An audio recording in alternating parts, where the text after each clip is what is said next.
Hello नमस्कार दोस्तों।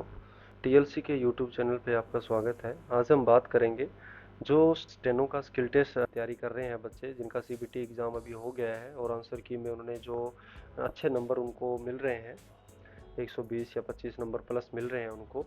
तो अब वो बच्चे स्किल टेस्ट की पूरे ज़ोरों शोरों से तैयारी कर रहे हैं।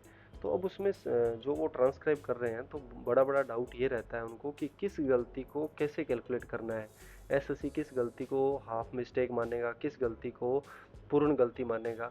तो इन सब के लिए आपको यह वीडियो देखना चाहिए। एसएससी दो तरह की गलतियां अपने जो ट्रांसक्रिप्शन होती हैं उसमें काउंट करता है, एक फुल मिस्टेक्स और एक हाफ मिस्टेक्स, और ये हिंदी और इंग्लिश दोनों तरह के मैटर्स में अप्लाई होती है। तो फुल मिस्टेक्स क्या होती है हमारे ट्रांसक्रिप्शन के दौरान।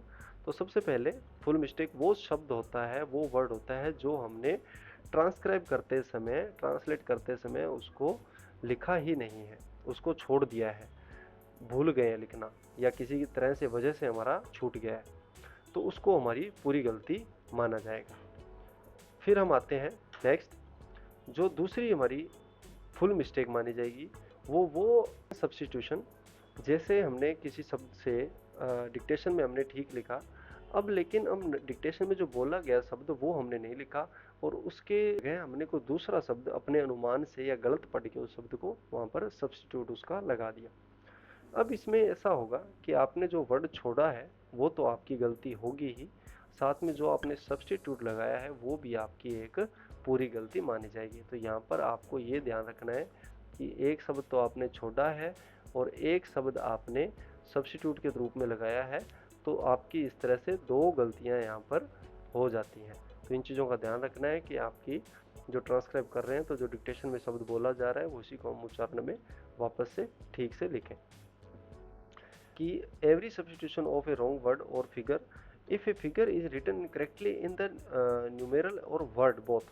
देखो यहाँ पर एसएससी ने बहुत अच्छा एक किया है, इसमें बच्चों को बहुत डाउट होता है, क्लियर किया है एसएससी ने कि किसी भी संख्या को चाहे हम संख्या रूप में लिखें या फिर उसको शब्द रूप में लिखें, उसकी कोई गलती एसएससी नहीं काउंट करेगा, उसको गलती माना ही नहीं जाएगा। जैसे मान लो आपने 3 लिखना है, तो 3 को चाहे आप नंबर में लिखो या हिंदी वाले उसको 3 लिखे या इंग्लिश वाले नंबर 3 लिखे या उसको 3 लिखे, तो ये आपकी गलती नहीं मानी जाएगी। तो ये दो चीज़ें इस पॉइंट पे है कि एक तो आपके नंबर को आप शब्द में लिखते हो तो गलती नहीं मानी जाती है, दूसरा आप अगर कोई शब्द की जगह दूसरा सब्स्टिट्यूट लिखते हो तो वो एक शब्द आपने गायब कर दिया वो, और एक उसका सब्स्टिट्यूट लगा दिया वो, दो गलती यहाँ पर आपकी मानी जाएगी। तीसरा पॉइंट है फुल मिस्टेक काउंट करने का, every addition of a word और फिगर और symbol not occurring in the dictated passage. इसका मतलब ये है कि अगर आपने अपनी तरफ से कुछ भी जोड़ दिया है जो गंध्यास में था ही नहीं, जो पैसेज में था ही नहीं वर्ड, वो अपने अनुमान से अपने सेंटेंस को करेक्ट करने के लिए उसमें कुछ जोड़ दिया है, तो वो भी आपकी पूरी गलती मानी जाएगी। मान लो आपने कहीं पे कुछ ए जोड़ दिया, एन जोड़ दिया, इन जोड़ दिया, फॉर जोड़ दिया, फ्रॉम जोड़ दिया, तो आपको कुछ भी एक्स्ट्रा अपनी तरफ से नहीं जोड़ना है, कोशिश यही करनी है, वो आपकी एक पूरी गलती वहाँ पे काउंट की जाएगी। नेक्स्ट पॉइंट है फॉर रिपीटिशन ऑफ वर्ड्स। अगर किसी शब्द को आपने ट्रांसक्राइब करते समय रिपीट कर दिया तो वह भी आपकी पूरी गलती समझी जाएगी। हिंदी में जैसे लिखा हुआ है मैं आभारी हूँ और उसमें मैं को 2 बार लिख दिया, तो मैं आभारी हूँ, तो आप इसमें एक जो मैं एक्स्ट्रा है वो आपकी पूरी गलती है। इसी प्रकार इंग्लिश में आई शैल बी ग्रेटफुल, तो इसमें शैल को रिपीट कर दिया तो एक शैल आपकी गलती माना जाएगा। फिर आते हैं नेक्स्ट पॉइंट पे, फॉर एवरी इनकम्प्लीट वर्ड। अब देखो कोई भी बच्चा अगर ट्रांसक्राइब कर रहा है और किसी शब्द को वो अधूरा छोड़ के आगे बढ़ जाता है तो वह उसकी पूरी गलती मानी जाएगी। अब इसमें बहुत सारे बच्चों को ये डाउट रहता है कि स्पेलिंग मिस्टेक इसको माना जाएगा या कैसे। तो इसमें बच्चों एक क्लियर करने वाली बात ये है कि जैसे कोई वर्ड लिखा हुआ है कंप्लीट, कंप्लीट में आपने कॉम्प करके आगे छोड़ दिया, उसको खाली छोड़ दिया, तो वो आपकी पूरी गलती मानी जाएगी, वो आपकी हाफ मिस्टेक काउंट नहीं करेगी। हाँ ये है कि आपने कंप्लीट लिखते समय उसमें LETE की जगह LATE कर दिया, तो वो आपकी हाफ मिस्टेक मानी जाएगी, क्योंकि स्पेलिंग एरर जो है वो हाफ मिस्टेक में काउंट होते हैं। फिर आते हैं फुल मिस्टेक में अगले पॉइंट में, all left over word of the passage. अब मान लो गद्यांश में जो पैसेज लिखवाया गया है उसके सभी बचे हुए शब्द, मान लो आप ट्रांसक्राइब कर रहे थे और आप ट्रांसक्राइब करते करते आपका समय कंप्लीट हो गया और आपका भी गद्यांश पड़ा था, तो आपके चाहे 10 शब्द छूटे, 20 शब्द छूटे, 15 छूटे, वो सारे शब्द आपकी फुल मिस्टेक माने जाएंगे। तो आपको समय रहते, समय से पहले ही अपना ट्रांसक्राइब पूरा कर लेना है।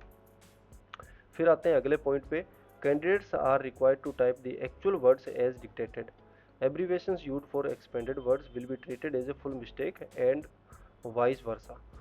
तो इसमें यहाँ पर ये कहना चाह रहा है कि जो डिक्टेशन में पूरे शब्द बोल रहा है, जैसे संयुक्त राष्ट्र अमेरिका हिंदी वालों के लिए या United states of America English वालों के लिए, इस तरह से पूरा उच्चारण किया है। और हमने जब अब ट्रांसक्रिप्शन किया तो उसमें अगर यूएस से लिख के आ गए हिंदी इंग्लिश दोनों में ही, तो हमारी वो पूरी मिस्टेक मानी जाएगी, पूरी गलती काउंट की जाएगी। फिर आते हैं अगले और दूसरे पॉइंट पे, फुल मिस्टेक वाले पे, if a candidate types words और lines of the passage in a all capital letters it will be counted full mistakes. किसी लाइन में हमारा कैप्स लॉक लग जाता है या हम गलती से शिफ्ट दबा के टाइप कर देते हैं, और अगर अपर केस में टाइप हो, ये इंग्लिश वालों के लिए है कि अपर केस में टाइप हो जाता है पूरा शब्द ही, और पूरी लाइन कई बार तो अपर केस में टाइप हो जाती है, हम ध्यान ना दें तो वह आपकी हर शब्द आपका अपर केस में टाइप किया हुआ आपकी पूरी गलती माना जाएगा। फिर आते हैं हाफ मिस्टेक पे। अब हाफ मिस्टेक में देखो, पहला ही हमारा स्पेलिंग एरर है, जो मैंने पिछला जो आधा वर्ड छोड़ा था उसमें समझाया था कि स्पेलिंग एरर क्या रहेगा और हाफ आधा शब्द क्या होगा। तो आधे शब्द की पूरी गलती है, लेकिन अगर कोई स्पेलिंग एरर है तो वहाँ पर हमें आधी गलती हमारी समझी जाएगी। यूजिंग सिंगुलर और plural noun and vice versa, मतलब अब अगर हम यहाँ पे बहुवचन संज्ञा को या एकवचन संज्ञा को ध्यान में रख के ट्रांसक्राइब करेंगे तो उसमें हमारी कोई गलती नहीं होगी। तो इसमें बहुवचन संज्ञा और एकवचन संज्ञा से संबंधित गलती को ये हाफ मिस्टेक समझा जाएगा। फिर है आपके अगली half mistake, omission of every full stop and the at the end of the sentence और use of full stop at wrong place of the sentence will be treated as half mistake. इसमें बच्चों को बहुत तकलीफ होती है कि full stop कहाँ यूज़ करना है। अगर देखो बच्चों, इसमें दो गलतियों के चांसेस होते हैं। अगर हम फुल स्टॉप नहीं लगाते हैं किसी सेंटेंस को पूरा करने से पहले, तो हम नए सेंटेंस की शुरुआत नहीं कर पाएंगे, और नया सेंटेंस जो होगा उसमें पहला जो लेटर है, पहले वर्ड का पहला लेटर है, उसको भी अपर केस और लोअर केस का हमें ध्यान देना है। तो जहाँ भी आपको पूरा कॉन्फिडेंस हो कि यहाँ पर मेरा सेंटेंस कंप्लीट हो रहा है, वहाँ पर आप फुल स्टॉप लगाने या संपूर्ण विराम हिंदी वाले लगाने की कोशिश करें। और उससे इंग्लिश वालों के लिए कि उससे अगला जो सेंटेंस नया शुरू होगा उसका पहला जो लेटर है वर्ड का, वो हमेशा अपर केस में आपको लिखना है।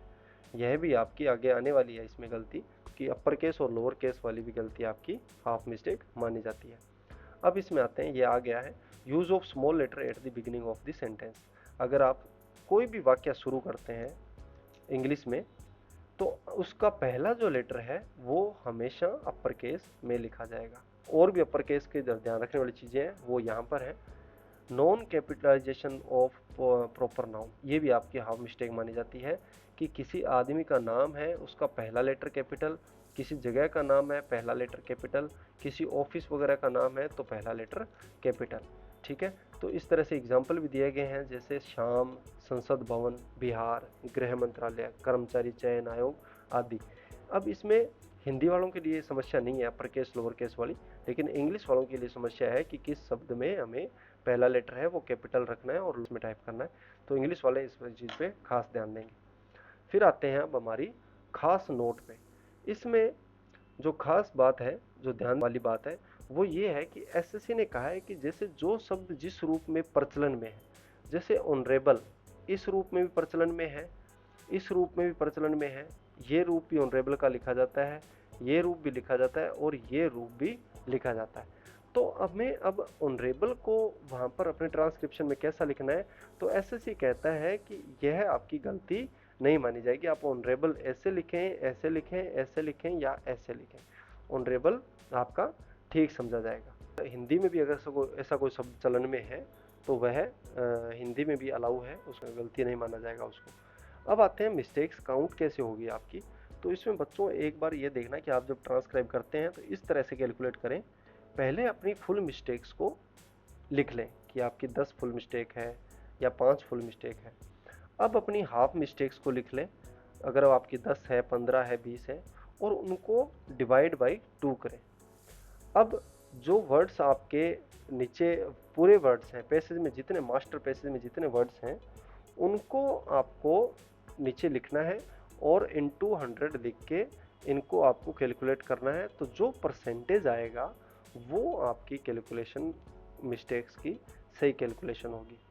फिर यहाँ पर आपको एक चीज़ और कि 800 वर्ड की जो डिक्टेशन है वो होगी डी ग्रुप वालों के लिए। एसएससी ग्रुप डी के लिए 800 वर्ड की डिक्टेशन होगी, 10 मिनट की डिक्टेशन रहेगी।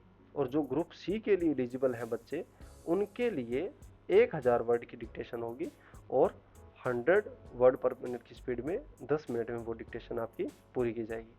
अच्छा, अब जो लास्ट पॉइंट है आपका वो ये है कि percentage will be rounded off to 2 decimal place. देखो बच्चों, डेसिमल के बाद जो 2 प्लेस हैं वहीं तक आपका जो मिस्टेक्स है वो माने जाएंगे। जैसे कि अगर आपकी गलतियां मान लो परसेंटेज में आती है 5.009, तो इसमें डेसिमल के बाद 2 जो प्लेस है यहाँ पर ही आपकी गलतियां देखी जाएगी। यहाँ पर आपकी कितने, तो राउंड ऑफ करेंगे 9 का, इधर कर देंगे 1, तो इसको ट्रीट किया जाएगा 5.01। और इसी तरह से अगर 5.001 है तो इसको ट्रीट किया जाएगा 5.00, मतलब 5% पूरा। भविष्य के वाले एग्जाम के लिए बहुत बहुत शुभकामनाएं सभी बच्चों को। धन्यवाद।